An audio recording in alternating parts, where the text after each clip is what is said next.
Hi guys, welcome to Love and Lust audiobooks channel, updated daily with great audiobooks. So please subscribe to me if you don't want to miss it. Well, let's go to read this book. The Humans You Are Delicious, Chapter 1 to 5. Chapter 1. The interview begins. Drip, drip, drip. Blood trickled down onto my face, giving off a deadly, alluring aroma. I tried to restrain my desire, but my pupils still slowly turned red. A thought flashed across my mind. I knew exactly what I needed, a tranquilizer. It was the only way to stop my thirst. Every kindred would carry these bottles with them, but I couldn't find any in my pocket. Why didn't I bring it? I knew better. It was so important. I sighed.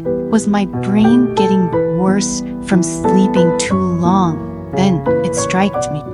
I looked down and saw a sturdy porcelain bathtub. The blood had already reached my ankle. The fragrance was getting really hard to resist. I couldn't hold out anymore. Fangs slowly appeared in my mouth. I had no choice. This was my nature. It was like a jackal seeing rotten meat. I closed my eyes and took a deep breath to try and get a hold of my desire for blood. When they opened, they immediately fixated on a cross on the other end of the bath. A man was trussed up and firmly anchored to it, the blood seeping from his body. Now that I had found the source of the irresistible aroma, and the more it filled my senses, the more I realized I couldn't help but move toward him. Who was this person? Was he still alive? He was bleeding too much. There was no way a human would survive this. But still, I couldn't leave him there. I stopped halfway. Should I call the police or an ambulance first? A series of questions flew through my mind, but they slowly became more and more blurry as one obvious one made its way through. I was a kindred. I should only be thinking about how to be able to eat a full meal. Rules, to hell with rules, since he was going to die anyway. It didn't matter if I ate a few mouthfuls. I crawled up to his neck. The smell of him was intoxicating. I breathed him in all of his previous fear, dread, and sadness, and bit down hard. Only, he didn't taste like the salty sweetness I had become accustomed to. Instead, he tasted somewhat like hot chocolate. Why on earth would a human? My body jolted as I woke. It had all been a dream. I licked the roof of my mouth. The chocolate I had eaten before bed still lingered on my taste buds. I groaned from the bliss I had just awoken from. I knew it would never be possible to taste that delectable flavor again. It was illegal to take human blood at will in this day and age unless one could form a blood bond, the sacred union between a human and a kindred for eternity. But finding a human that was willing wasn't that easy, and once found, it was required that the human remain under legal obligation to keep the secret of the kindred world. If this law was broken, it meant death for both the kindred and the human. Every kindred had unique needs for their blood bond. The rules weren't subjective per se, but it all related to the smell.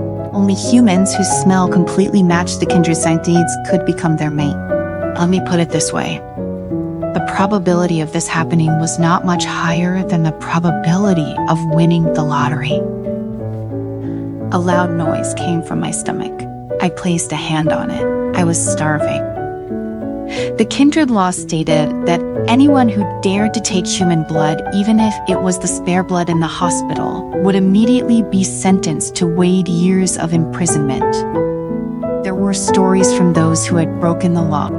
From what I've heard, they were thrown into some dark place, so dark that their sight, the ability to see in the pitch black, was rendered useless. They couldn't hear or smell anything, and worst of all, their body was made to be fixed to the wall, unable to move or scream. No, forget it. I do without. I rolled out of bed and took 2 bottles of tranquilizers from the fridge. I opened one of them, gulped it, and put the other in my pocket.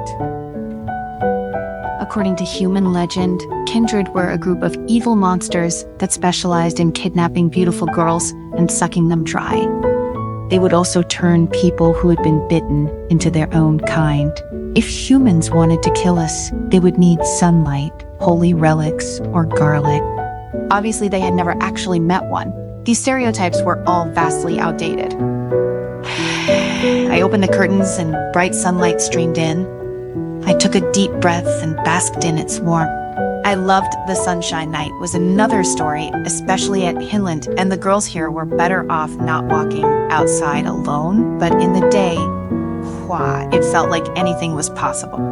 After washing up, I habitually turned on a seemingly old radio and the gas stove to prepare breakfast. I shuffled around the kitchen, gathering the items needed for breakfast. It didn't make a difference. It wouldn't satisfy my true hunger. But mixed with the tranquilizer, it had worked for the past 500-odd years. So until I found my blood bond, it would do. A musical chime sounded on the radio before moving into a monotone, broken male voice. Core, good morning, everyone.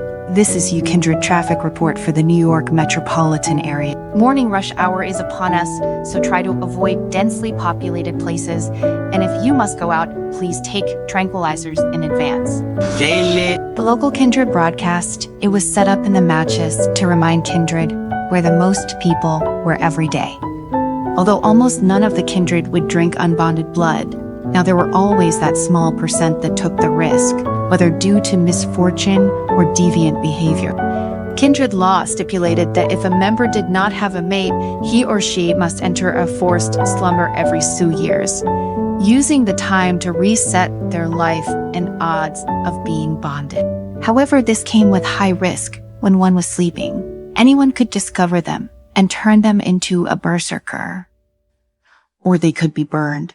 Hibernation was a secret to every Kindred, but it was also dangerous. I couldn't tell you anymore how many times my life had been reset. I lost count after somewhere around the 8th time. Whatever.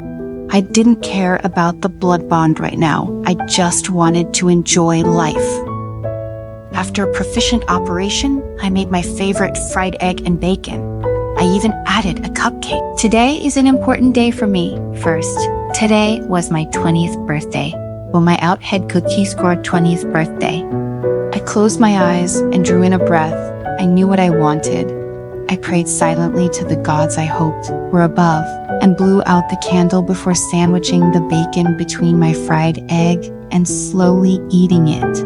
A sense of happiness rose from the bottom of my heart as a result of the food I was devouring. The second reason was for my interview at Kingsland Hotel to start my career as a chef. It was something I had waited for as long as I could remember. And now it was finally coming true. Suddenly my phone rang. I pulled it out of my pocket. When I turned on the screen, it lit up with the words "daily interview," daily written across the front, the time, years, minutes. Yeah, I still had to get ready and catch the train. I scarfed down the remainder of my food and raced to my bedroom to change. Throwing my hair into a sleek bun, I quickly checked my appearance in the mirror. Another myth: the dead can see their reflection. But one benefit: no matter how disheveled I appeared to myself, I knew to humans I looked pulled together and somewhat ethereal. I grabbed my keys and locked the door behind me before racing down the hall of my apartment complex and into the city streets. Kindred of all sorts wandered around, tending to their day-to-day business, while I weaved in and out of them toward the gates leading to the human limits. I passed the security check and pushed for the train station. This would be a hell of a lot faster if only I could engage my speed, but doing so in the human world would only attract attention, risking the wrong kind. The sound of roaring trains on numerous platforms echoed throughout the station. I looked down at my ticket and then back up at the signs, searching for number fire. It had to be here somewhere. Dean, Mama, Shover. A loud whirring sound began, and the noise of churning wheels boomed through the station. Shit. I picked up my pace and sped toward the train, which was getting progressively louder. Business wait for me. The conductor stopped halfway into the doorframe and looked in my direction, rolling his eye. One more. He shouted back into the station before stepping off to let me by. I gave him a thankful nod as I showed him my ticket and entered the cabin, moments before the train pulled away from the station. Luckily, I wasn't late after all. Once I stepped off the train and headed outside, I looked at my watch, 10 minutes to spare, with the Kingsland Hotel just around the corner at Platoon Square. I smiled to myself and took a breath. I had to give the other party a perfect impression. As a new landmark, the Kingsland Hotel was the most luxurious place in Maritiza City. Legend has it that the boss, Leon King Hartley, was a difficult fellow who had perverse requirements for his menu and the food his staff created. He would taste every new dish personally, and only by conquering his tricky taste buds could it be officially put out for service. This was also why Kingsland Hotel could become the new favorite of the upper class. However, for a kindred who had lived for more than years, that was nothing. I had met every kind of person imaginable. What was a tight-knit chef in comparison? Yet the moment I stepped into the lobby, I began to regret my previous thoughts. The luxury had far exceeded my imagination. I am not even sure luxurious was the right word. More like immaculacy, thick square, marble pillars towered around the lobby, while modern decorations, coupled with a few neoclassical elements, fused the two conflicting elements together. I moved throughout the lobby and toward the hostess, who wore a tight black pencil skirt and a long-sleeved turtleneck shirt. I am here for an interview with Leon. Tightly. Why? I stated. Her eyes scanned me up and down, and then squinted together as she pursed her lips together. Her silence was nerve-wracking, but I cleared my throat and adjusted my posture, hoping to make myself appear more confident than I actually was. Instead of responding, the hostess nodded and directed me to follow her. As I admired the surrounding scenery, I was guided to the back kitchen. The longer we walked, the more curious I was about what kind of person Leon would be. We stopped short of a man in a kitchen jacket who appeared just as friendly as the woman who dropped me here. He outstretched his hand and uttered one word: resume. I dug into my coat pocket and pulled out my resume, handing it to the staff member. He glanced it over in eerie silence and then pointed to a set of chairs before continuing. Sit. I sucked in a breath to recenter myself and sat in the closest available seat for a hotel. The surroundings were strangely quiet. I could barely hear the sounds of the people moving around in the kitchen. I took another deep breath. This kind of environment was most likely to make people nervous. I didn't know what I was nervous about. I was a kindred. It should be the opposite, but yet here I was, core Vicky Eaton full. I jumped at the sudden noise and then realized what was happening. It was finally my turn. I picked up my tools and walked toward the kitchen. A man looking to be in his 40s held my resume in his hand when I entered. He smoothed his mustache and looked at me skeptically. Home off, only all day. Year, I replied, my voice having a hint of a quiver. Oh, today is my birthday. Running, and you've done all of these jobs, got her. He glanced back down at the long list of experiences in disbelief. I even picked the highlights to write. If it weren't for the limited paper, I swore my resume would be as thick as a Bible. Year, with your resume, you're more than qualified for other positions with better pay. Why do you want to be a chef daily? I forced an awkward smile, Nick, if I said that I wanted to experience a different life. Would you believe me? Daily? God, what am I saying? Who would believe this bullshit? However, the man laughed with an ugly missing tooth smile. Fair enough. Let's see what you got. Kid, maybe you will impress me. He turned and glanced at his assistant Daly. What do we have left, Daly? Year, half an apple, a pint of milk, a little syrup, and this half-eaten cake base. So, he looked back at me and shrugged. Daly, all right. what do you say, up for the challenge? I smiled. This was it, my moment to shine, and I was more ready than he would ever know. Chapter 2, A Chef in Delight.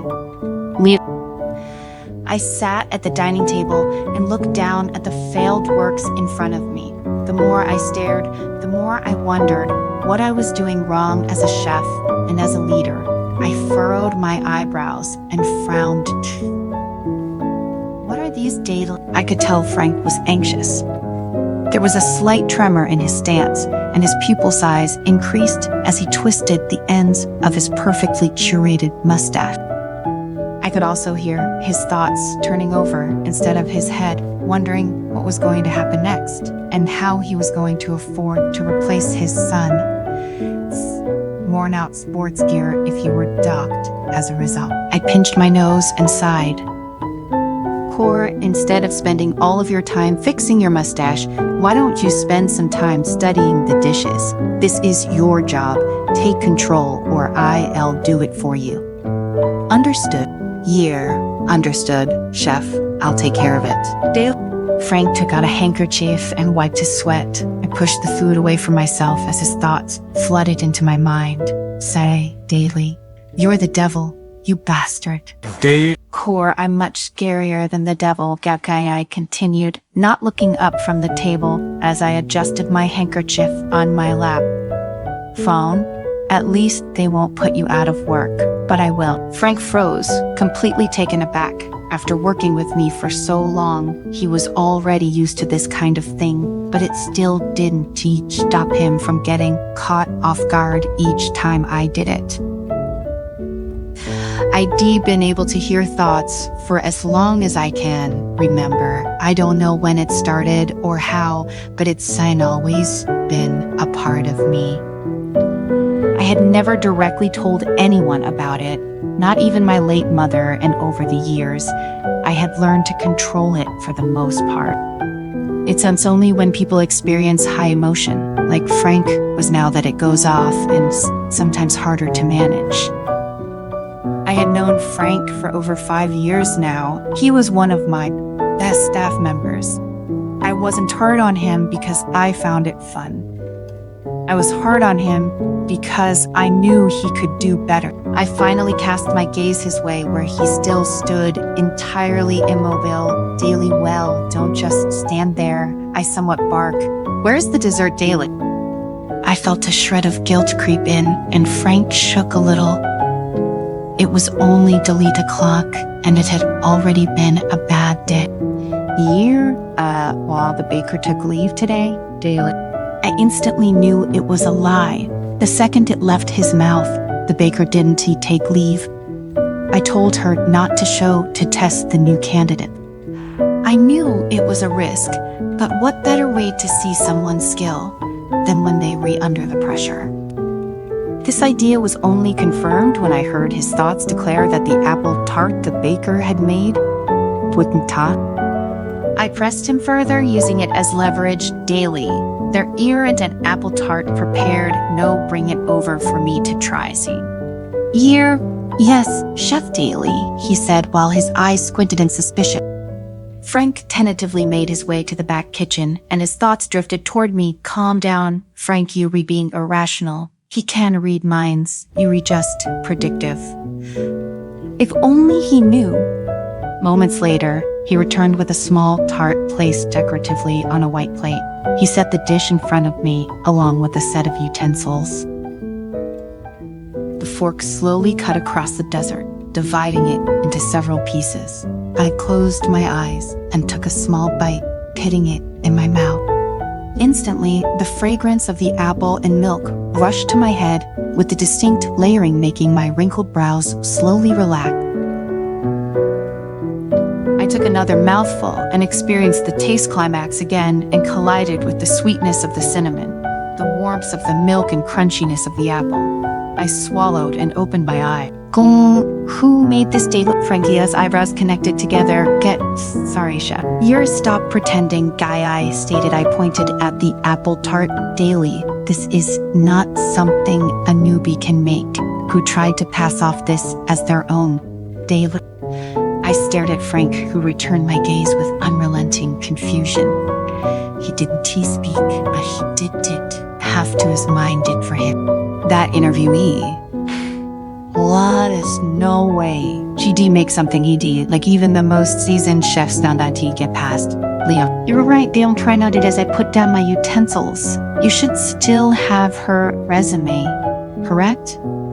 Frank's stance settled, and instead of nerves, he was now straight-faced. Daily, the resume is clearly fake. Chef. She had 30 years or more worth of experience and was only 20. It's not possible. I've already thrown it in the shredder. Daily core, then take it out and think of a way to restore it to its original state before handing it to me and go find her. I want to see her in my office before work ends today. If you can't do it, then do you worry about coming in tomorrow? Daily, I dabbed gently at my mouth with a napkin and stood from my chair. I was hard on him and the rest of my staff, but as head chef of one of the top hotel restaurants in the city, I needed to be. We weren't Michelin star rated due to nicety. Frank opened his mouth to rebuttal, but when my eyes flickered toward him, he instantly closed it. I didn't even need to listen in on his mind to know what he was thinking.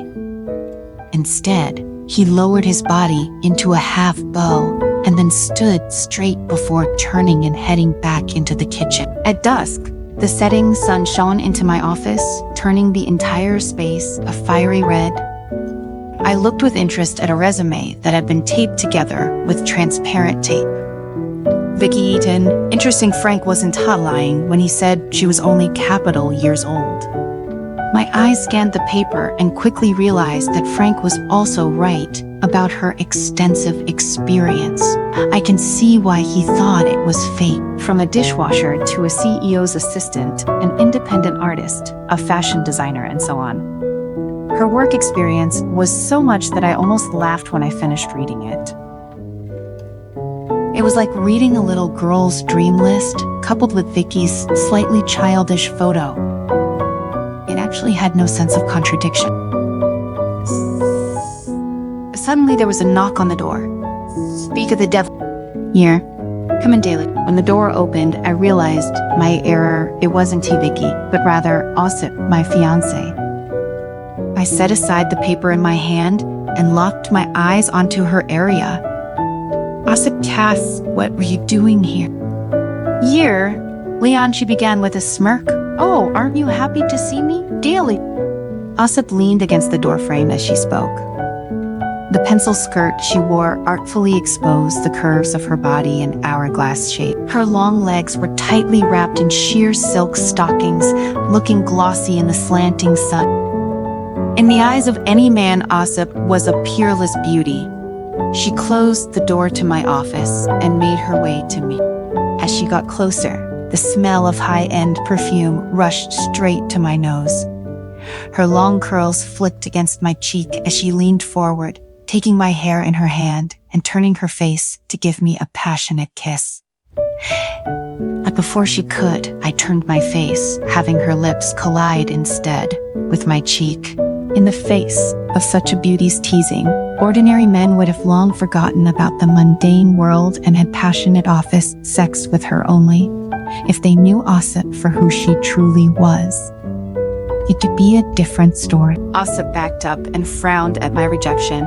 From the first day I met her, I knew what she wanted. She said she loved me, but I knew that she wasn't telling the truth, at least not completely. And truthfully, I was never interested in her at all. Sure, she was my fiancé, but our relationship was one built on convenience. The Spencer family was a well-known noble family in Estonia. Osip's father owned large investment firms that spanned across several continents, and their house and luxury items just spewed wealthy. Osip wanted to be with me only because she was interested in the power of the knightly family in Mania. She thought that in accepting my proposal, she could piggyback off my name, even if I had no connection to my family. She was clearly a puppet driven by benefits, and disgusted me. Core, I have something going on today and can't have dinner with you. I said as I averted my eyes. Back to the resume. You can go back daily. Core, your assistant told me you were out of arrangements. Guy Osip half whined. I hated that sound. I gritted my teeth and inhaled year. But I now have a last-minute interview. Don't get in the way of my work. Daily. I leaned back in my chair and picked up the resume, hopefully signaling to her that the discussion was over. Over the top of the page, through my peripheral vision, I could see her sneering, almost seething at the fact that I wasn't giving in. Before I knew it, she snatched it out of my hand and started reading it carefully.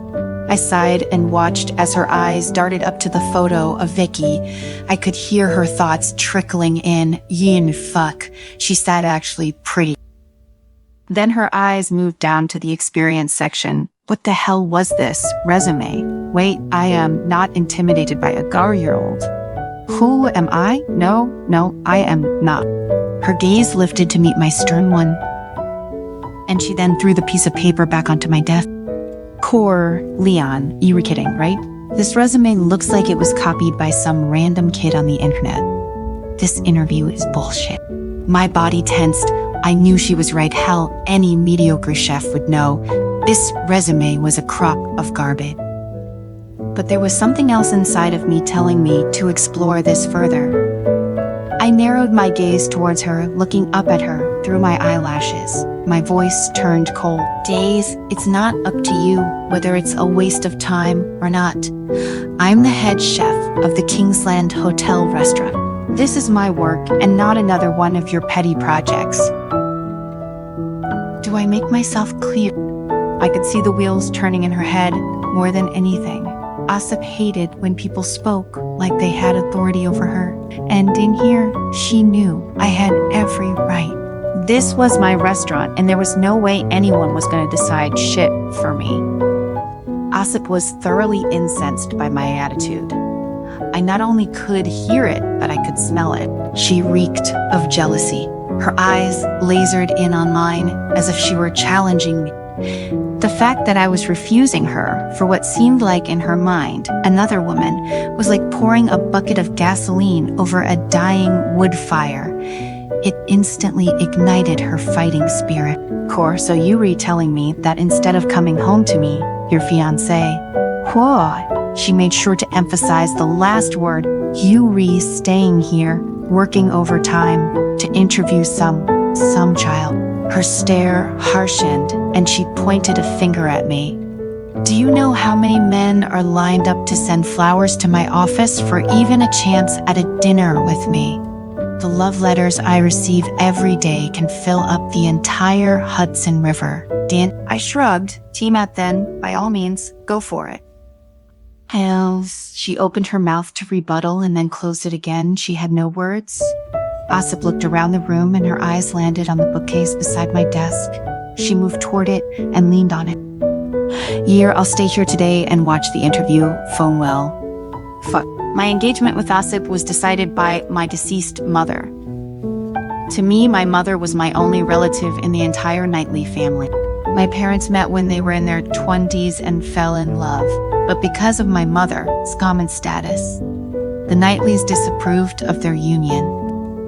This was only fueled further when I was born as the result of an accident. Despite my parents' happiness, the Knightleys refused to consider me one of their own and disowned my father. The only reason I used the Knightley name was because it was important to my father to keep the family name going, regardless of his own family. Suddenly stolidity. Along with being a Knightley came several benefits. However, I never enjoyed them. People always looked to me to solve their problems, especially now that I had made my own name for myself. After my father's death, every trace of warmth I enjoyed came from my mother, Maria. She thought that in marrying into the Spencer family that we could start anew, forging a new alliance that would benefit us both. Maybe if the Knightley family saw that I was marrying into the Spencers, that maybe they'd take me back and I'd have someone again. She knew I didn't love Osip, but she always believed we could grow to love one another.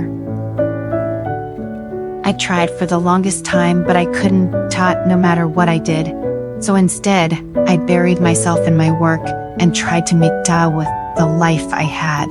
As much as I didn't want to return to a family who abandoned me, I had to admit, a life with someone, even if I hated them, was better than ever being alone. I sighed and pinched the bridge of my nose.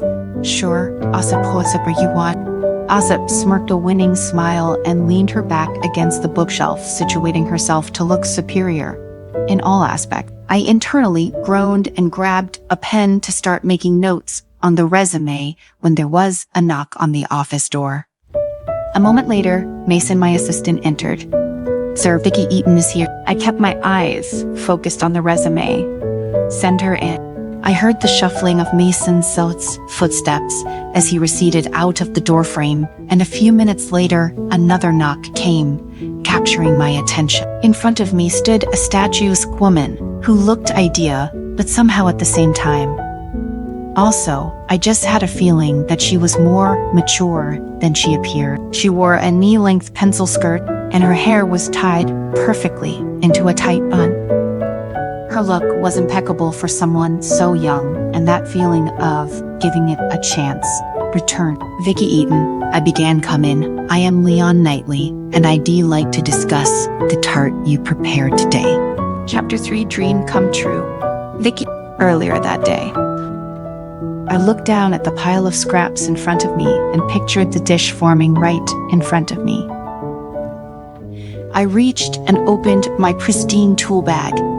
Before I knew it, I was skillfully slicing whipped cream, trimming the cake base, and baking it.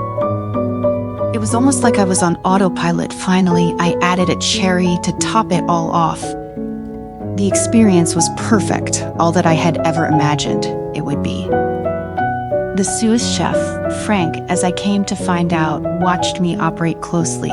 His eyes were fixed on my hands as I curated the dessert. I smiled as he inspected the dish from side to side, confident that no matter what I made him, it'd be sure to wow. Suddenly, a sweet, salty smell pressed into my nostril. This was definitely not the smell of apple tart. Its fragrance was similar to that of roses, but when I smelled it carefully, it also smelled a little like steak that had just been cooked. It was so delectable, and its scent tasted like blood, but that much sweeter. Then it clicked. This was it, the blood bond. My perfect match was near. Just then, my watch, which was connected to my phone, buzzed frantically, flashing a reminder of the warning from this morning. I looked down and saw that, in the time I had been in the city, it had upgraded to an S-class, the second highest notification. And 2 seconds later, a voice flowed through from the back of the kitchen and captured my attention. Program. Let's get started. Yes, Chef Daly. I knew it immediately. It was Leon, as in Leon Knightley, and it was very pure. My senses became more overwhelmed the longer he lingered, and it only took a minute to recognize that the fragrance was coming from him. My heart was already beating wildly, and my own blood was surging. I couldn't believe that Leon Knightley was my mate. I let the feeling build inside of me, breathing in every inch of the scent presented. But the more the connection grew, my consciousness began to fade. I could feel the effects of the tranquilizer leaving my body. I gnawed at the inside of my mouth, waiting for Franca's approval, but the emotions only grew stronger. I needed to leave now. Without a second thought, I grabbed my tools and dashed for the exit, leaving the door swinging shut behind me. I could hear Frank calling after me, but I couldn't return. I was definitely losing this position, but it was better than accidentally devouring someone and facing imprisonment. I darted for the closest bathroom and checked my surroundings before shifting into shadow form, enabling me to blend in with my environment. I opened the bathroom door and rushed toward the exit. My pupils were quickly changing color and my fangs gradually extended out, licking at my lip. I had to take a tranquilizer immediately, otherwise we'd all be in trouble. I rushed out of the large, golden-handled doors of Kingsland Hotel and raced toward the closest alley. I stopped and searched around the varying garbage bins and trash bags to ensure I was entirely alone. Before opening a bottle of tranquilizer, I could still smell the thick aroma of the blood of the guests and staff as I drank my last bottle dry. That was way too close. After a moment had passed, I took out my phone and used my camera to check myself out. I watched as the color of my pupils returned to normal. I was almost exposed. I inhaled as the memory of Leon's blood perfume flowed through me now that it had happened, and I knew it.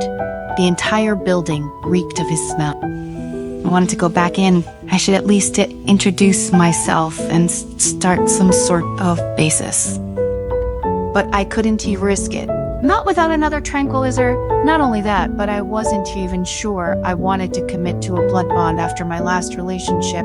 I wasn't sure I could. Once I felt my head clear and my body relaxed, I shoved my phone back into my pocket and turned to continue down and out of the alley. Only I was stopped short when my body almost collided with another at the end. Whoa, pretty lady, a menacing voice came. I looked up and locked eyes with a tall, lanky male who looked to be in his 30s. His hair was disheveled and his clothes were tattered. Standing beside him were two others that didn't look any better. Core, what did you have there? I furrowed my brows. What was he? Oh shit, he saw me take the tranquilizer. I adjusted my stance to exude as much confidence as I could. Nothing, I stated. I was just eating for my blood sugars. It technically wasn't TLI. I'll be going now. I tried to move past, but when I took a step forward, one of the lackeys pushed me back with his finger. Not until we get our fill. I tried again to no avail. I was pushed back this time, even harder. I took a deep breath. It was taking everything within me not to fight back.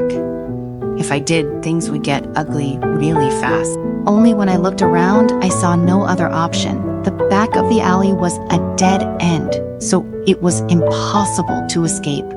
So instead, I got into position, ready to defend myself. However, my posture seemed to have aroused some kind of desire in their hearts. Core, oh look, boys, the first man started. We have a fighter. Well, we aren't T1s to discriminate even against women. Come on, she won, understand, until she suffers. All three men took out daggers and pistols from their waistbands and slowly approached me. With a quick swoosh, the leader stabbed at my chest with a dagger, but little did he know I was a kindred, and to me their movements were so slow. They almost looked frozen. I squatted down and dodged the attack, slapping his waist twice before the tip of his blade even touched my shirt. The vibrations spread through his body and instantly knocked him over. Seeing the altercation take place, the other two panicked. One of them, out of nerves, raised his gun and fired. Rookie mistake. The bullet slowly flew over. I dodged it sideways and gently slapped the gunman's abdomen. The amount of force seemed about right. Then I turned around and roundhouse kicked the face of the other. Both fell to the ground, immediately knocked unconscious. I looked around quickly, hoping no one had seen the incident. I knew I couldn't stay for long. I adjusted my skirt and hair before stepping onto the sidewalk and beginning my walk toward the station. I was only a few feet ahead when my phone rang loudly in my pocket. I took it out and looked down. It was an unknown number, and I wrestled with myself for a minute about whether to answer it or not. I hit the green button. Days, this is Vicky. If you read an insurance salesman, forget it. I don't need it. I also don't need a real estate salesman either. I think my place is perfect right now. Thanks for calling daily.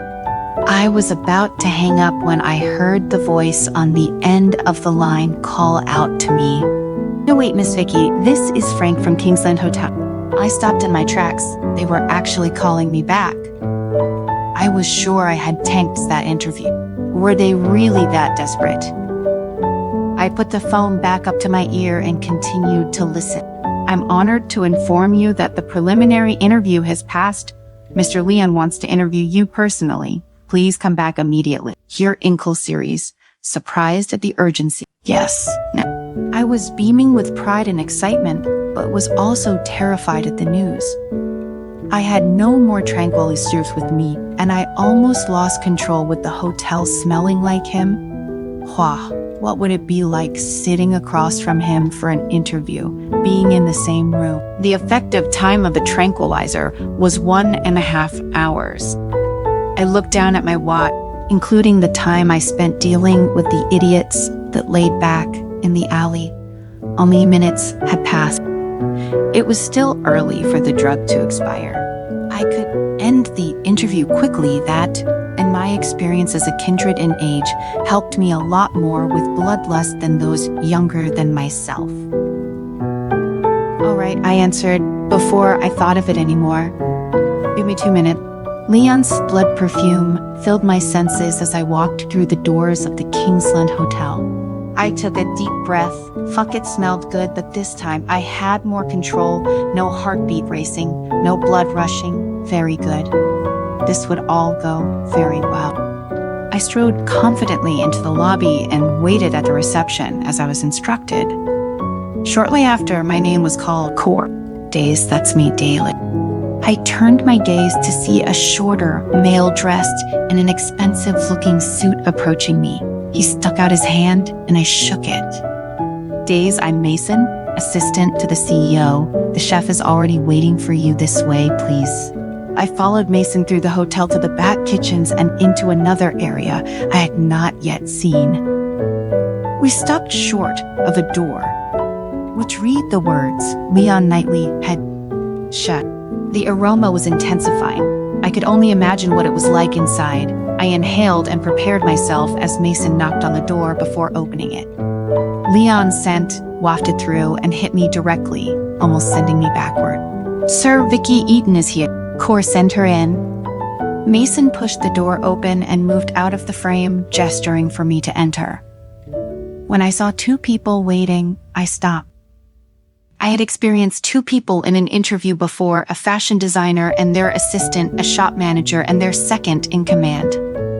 It wasn't too uncommon, but this woman did look like a boss. She looked like a socialite, and not the nice one. The woman leaning on the bookshelf sized me up from head to toe. I didn't need to hear her thoughts. I knew what she was thinking just by the dismissive smile she gave me. I didn't give in to it. Instead, I averted my gaze and looked toward the man sitting across from me, staring at a paper on his desk. Leon's rich blood perfume pressed into me, but this time, instead of smelling my favorite scent, it was now mixed with something else. The atmosphere in the room was not right, and all signs seemed to point to the woman in the corner. Leon's eyes darted to me and, they looked like they were staring into my soul, as if he could read my mind. Time seemed to slow when he blinked, and it wasn't due to my senses. Then, just as fast as it happened, Leon averted his gaze and cleared his throat. Vicky Eaton, he began. Come in, I am Leon Knightley, and I'd like to discuss the tart you prepared today. And my tart? Yeah, I mustered out, my nerves still shaken from his gaze. Leon's eyes flicked back up and then back down to my resume before looking back up again. It was silent, and then he spoke. Did you make it? Yes, sir. I see. He paused and then moved the papers aside. I want to see you at the hotel at 9 o'clock tomorrow. Don't be late. Mason will check with you about the employment procedures. Champ. And I'll reprimand the woman in the corner, shouted. Leon, actually. Her shrill voice would have annoyed me if only it weren't for the excitement rushing to my head. I couldn't truly believe what I was hearing. Me, Vicky, I was about to start work at Kingsland Hotel, and I couldn't wait. Chapter 4, Broken Barrier. Vicky. The woman pushed herself off the bookshelf, causing a few items to shake. and stared down at Leon with her hands on her hip. Core, you didn't even properly research her. Her resume is clearly forged. What if she said a criminal? Anyway, for fuck's sake, she could be a murderer, you read a nightly. She could easily be someone using this to get close enough to kill you, or even worse, out of pocket to your fortune.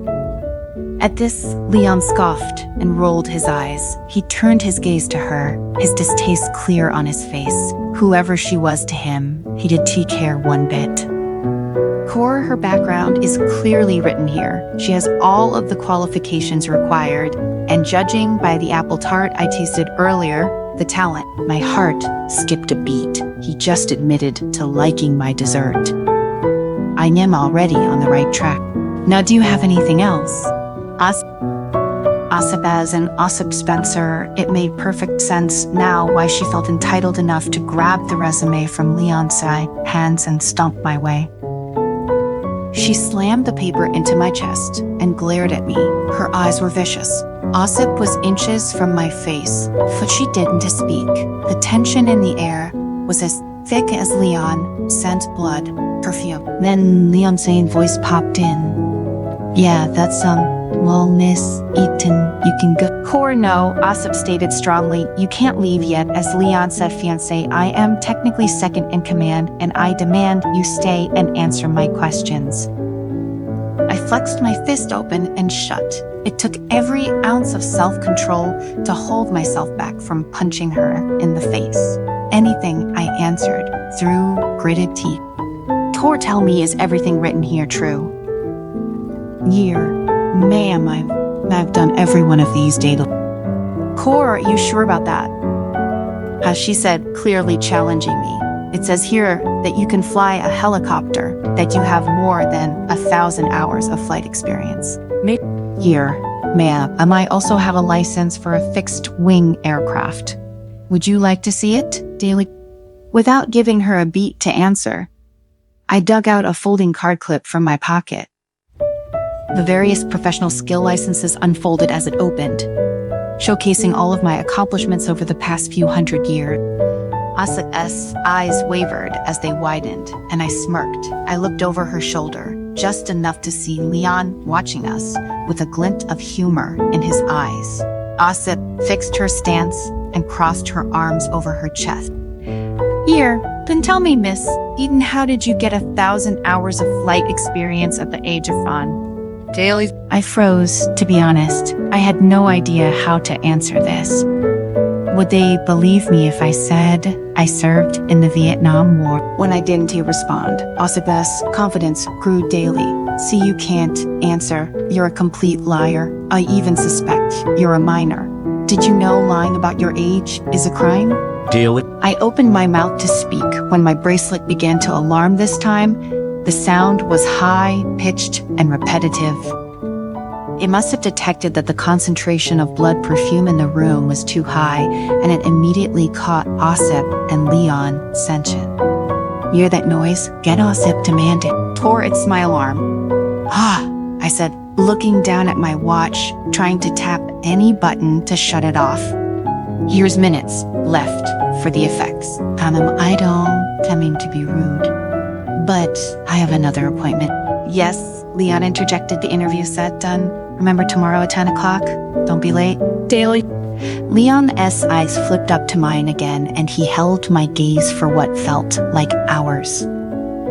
The connection was palpable, and Ossip huffed as she stepped back and away from me, giving me space to move for the door. I wanted to stay more than anything. I wanted to get to know him and him me, but I needed to take this slow, especially without my tranquilizer. I nodded. Thank you, chef. You won, T. Regret it. His eyes didn't move an inch. They stared long and hard before finally breaking and looking down at the other papers on his desk without response. I opened the door to the office and stepped into the kitchen. Leon's Seth blood perfume was softening already. Once I closed it behind me, I took a deep breath. Fuck, my pupils almost changed color again. I need to be more careful. I hailed the closest cab and hopped inside, giving the driver a location close enough to the territory lines. Being a kindred had its perks, but it also had major pitfalls. I couldn't take blood or be discovered by human. I had to take drugs all day and sleep regularly for a while. I spent most of my life looking for a mate, but once you find them, it makes everything even worse. How could you convince a human to willingly become your mate, Aria? Sir, do you want to stay young and live forever? Come and drink my blood, then you can achieve it. Aria, I'd be treated as a lunatic. Before I knew it, we had arrived, and I exited the cab and waited for the driver to leave before heading for the lines. I entered through security and made my way home. I opened the door and flipped on the lights before heading into the kitchen and pulling open the fridge. My eyes scanned its contents. I sighed at its emptiness, eggs and rice. It was. I turned on the burners and began cooking. Every few minutes, I skillfully stirred the eggs and listened to the song playing on the radio. My body slowly swayed to the beat as I tossed in various spices to liven up the dish. Soon enough, a bowl of delicious rice fried with eggs was successfully prepared. Just as I turned on the television and was about to watch a show while enjoying dinner, when a crackling sound suddenly came from the kitchen. I jolted up. That wasn't just any crackle. It was the barrier to my house breaking. My body tensed and I instantly stood with a swoosh. A black shadow darted from the kitchen to the living room wall. I watched closely as it moved. They were using shadow form. I waited a moment and then lunged instantaneously at the location. I knew the figure was near. My arm went into the wall, but it didn't shatter. Instead, it rippled like a pool of black water. Appear, I shouted. Appear, or I'll crush you here and now. Almost on cue, a middle-aged male, kindred, appeared in my grasp. My eyes narrowed in on him. Tell me, how did you break my barrier? Anyway, he coughed and wiggled underneath my hold. I slammed his back against the wall and stared deep into his eye. Who are you? Daily. Chapter 5. The Unexpected. Vicky. The man let out a cough and moved against my hold. Ugh, let me go. Ko, his voice croaked out. Not until you answer my question, I growled. Who are you? Yeah, how did you break the barrier? See the blessing. The blessing? Shit. He was a church official. I let go, and the man's hands instantly rushed to his neck as he hunched over and coughed continuously. That's quite a grip you've got there, he stated with a smirk once he caught his breath. Sorry, I murmured. That explained the shadow form. All elder church members and assistants had access to the blessing. It was like a magical key, allowing them entry through any barrier for government purposes. However, it automatically put the user into shadow form as a protective strategy for larger scale matters.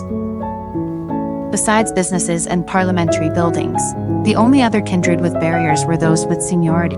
As a superior, I was seen as a viable target for enemies of the clan.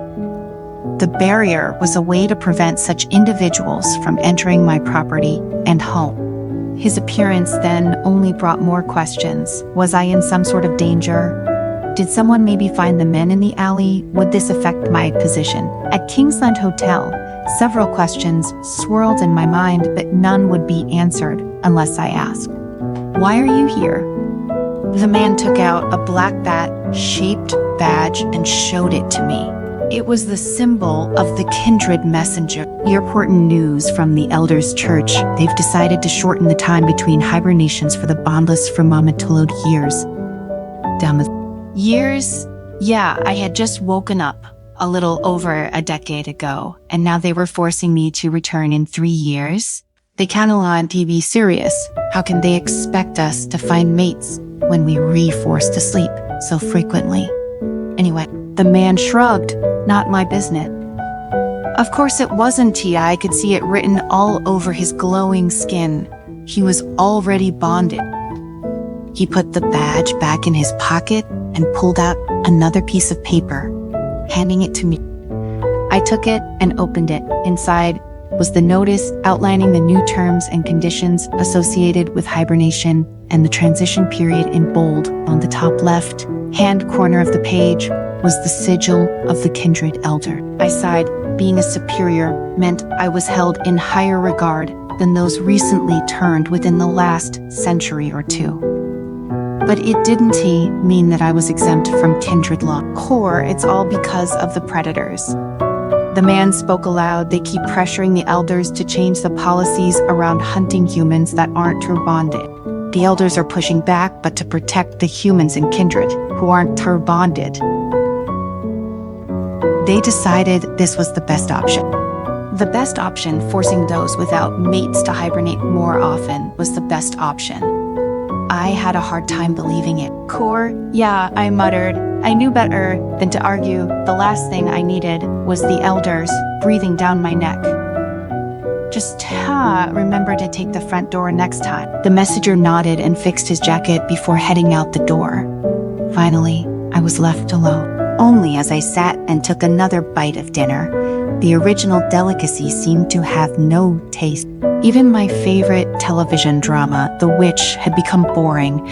I had no idea what I was going to do. All I knew was that I needed to form the blood bond. If I didn't, my life would be dedicated to hibernation, making me more vulnerable to those with a secret agenda, like the predators. This realization brought in another fear. What if I woke up and found that the predators had taken over? The elders weren't the strongest leaders, but they were just and upheld the kindred law with dignity. If the world were under predator judgment, we'd all be screwed. Every kindred was once a human and transformed for various reasons. Some were voluntary and some were forced. However, no matter the reasons, once they became kindred, they would no longer identify with humans. It was as if they were destined to be extraordinary from birth. Immortality might be very tempting for those who have never experienced it. 100 or 200 years might be exciting and fresh for those who just turned. But what about 500 or 1,000 years? What about when all the people and things one held dear were gone? What about when one was struggling endlessly in the painful cycle of losing and regaining? Would they still think that immortality was a blessing? When I first transformed, I had no manual on navigating things, how to prepare for heightened vision and hearing, the loss of identity, and most importantly, the bloodlust. I didn't want to impose this pain on others, so I never understood how the predators willingly could. Life was precious because there was an end. When that was gone, well, you just existed. I fell asleep that night, thinking about it, and before I knew it, I was woken up early the next morning by my phone alarm. I groaned and rolled over in my bed, tossing my feet over the edge. I was eager for my first day, but after an almost sleepless night, I could get done with another few hours of sleep. I stood and went to the bathroom, fixing my appearance with makeup before grabbing my tools and leaving the house. I had made sure I had made sufficient preparations. When I reached the entrance of the hotel, I stuffed my nose. I prepared 3 doses of tranquilizers and walked into the lobby confidently. I continued down the length of the hotel toward the kitchens when I collided with another figure. Shit, I mumbled, letting go of my nose for a split second, and that sun, I smelt it, that sweet, sweet undertone immediately sent my brain into a frenzy. My eyes darted upward, and through my increasingly blurred vision, in front of me stood Leon, and he was looking straight at me. "Stare at me any longer, and I'll consider you late," he stated, causing my body to jolt. It was as if his words held some kind of magic for me. I couldn't figure out who was the born mate. The blood perfume filled my senses, overwhelming every morsel of my being. If I didn't cover my nose sometime soon, I was going to become feral very quickly. And as if my body knew what to do, I lifted my hand over my nostrils, blocking any scent from coming through. Leon frowned daily. "Why are you stuffing your nose?" Running. Truthfully, I had no idea how to respond, so instead I pressed past him and raced toward the kitchen. I heaved a sigh of relief. It was a good thing that I'd be spending most of the day here. Otherwise, even mob bottles of tranquilizers wouldn't have been enough to stop me from claiming him as my own. Good morning, Frank Daly, I said as I set my tools down and hung my items on the hooks nearest the break room door. Cord, you were almost late, he stated, almost sounding exactly like Leon. That's your spot over there. Get ready. There will be more customers after 10:30. Gwen. He pointed to 2 expensive time-seen burner gas stoves, and my nerves increased. Wasn't Tia supposed to train first, or at least assist on dishes? I was, after all, the newbie. You're not mistaken, are you, Guy? I asked, hoping I had just misinterpreted his action. Frank scoffed. Here, of course not. This is arranged by the chef himself. You will be responsible for all the desserts for today's guests. You can set the menu yourself, Daly. I couldn't believe my ears. Daly? What Daly? The finest restaurants served dishes according to the mood of the chef. When the customers sat down, they didn't even know what they would eat. To be able to make the menu on my first day. This would never happen in the real world. But then again, I shouldn't exist in the real world either, right? The earth, Frank continued as he pointed to the pile of food ingredients at the side. Core, those are for you and you alone. If you need anything else, please ask Cherry. She says, the one who's been building the dessert menu since our last baker left. Instead of pressing him further, I nodded. I was comfortable in my abilities. Down years of experience, would do that for you. But I was still scared shitless on my first day anywhere. I randomly picked a few and looked at them. Oh my god. They were all high and goods imported. From Orient, these cheeses, butter, and eggs were all specially flown over from Florida and Sealand. Also, the fruits, sight entirely imported from Morguer. I groaned at the thought of what I could prepare.